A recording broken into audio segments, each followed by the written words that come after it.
السلام عليكم ورحمة الله تعالى وبركاته. في طبقنا لنهار اليوم فكرة عشاء بأبسط وأسهل طريقة ممكنة.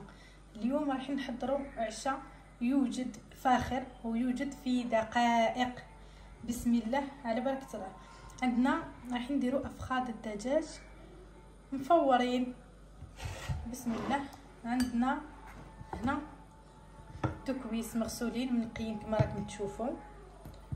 نحضروا لا ماريناد تاعهم. نجيبوا عندنا هنا التوابل اللي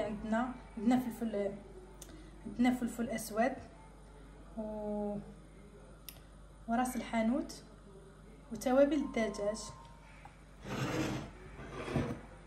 نحطوهم في الصحن تاعنا. وعندنا هنا طماطم مصبره شويه هريسه. الهريسه كما تحبوا تجي حاره، تحبوا تجي شويه نص مغرفه. نحطوهم هنا. نجيبوا الملح، نحطوا شويه ملح برك باش تجي لا ماريناد تاعنا بنينه. يعني راح نملحوا الكويس تاعنا. نحطوا الزيت حوالي 3 ملاعق تاع الزيت.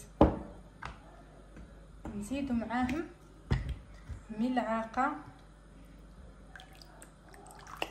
كبيره تاع الخل هذا اللي يمدلنا طراوه الدجاج تاعنا.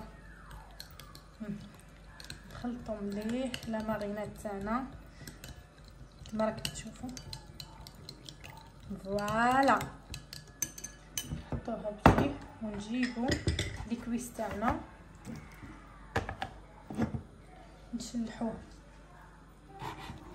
نشلحوهم هكا باش يدخل فيهم لا ماريناد. فوالا نجيبوا الملح نملحوه مليح. الدجاج كما تعرفوا يحب الملح والبنه تاعو يكون مالح. هنا نزيدو نجيبو كثروا الملح.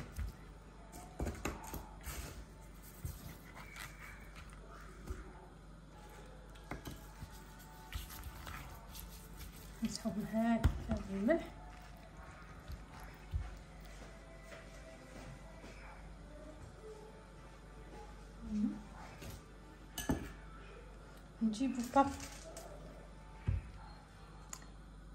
نجيبو بابي فيل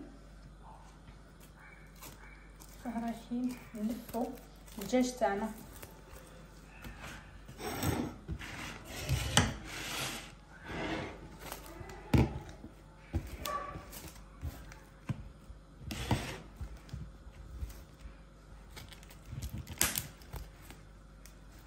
نحضروا الكويس تاعنا نحطوه هنا. نجيبوا لا ماريناد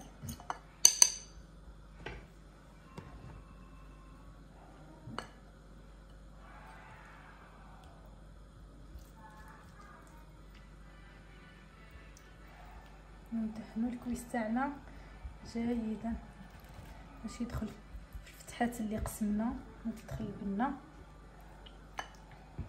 نقلبوا مليح.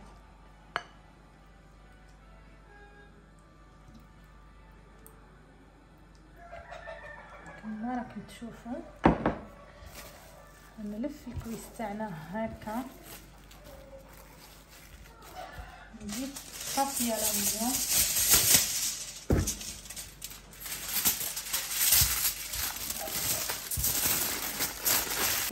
من بعد بابي الومنيوم نحطوه في الكاس.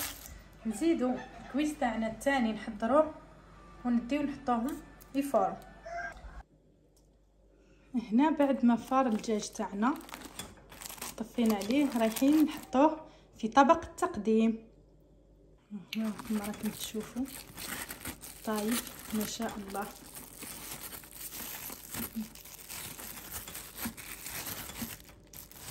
تحبوا مام لاصوص هذه ترفقوها الدجاج تاعنا طايب ما شاء الله، سخون كيفاش طايب ما شاء الله يشهي.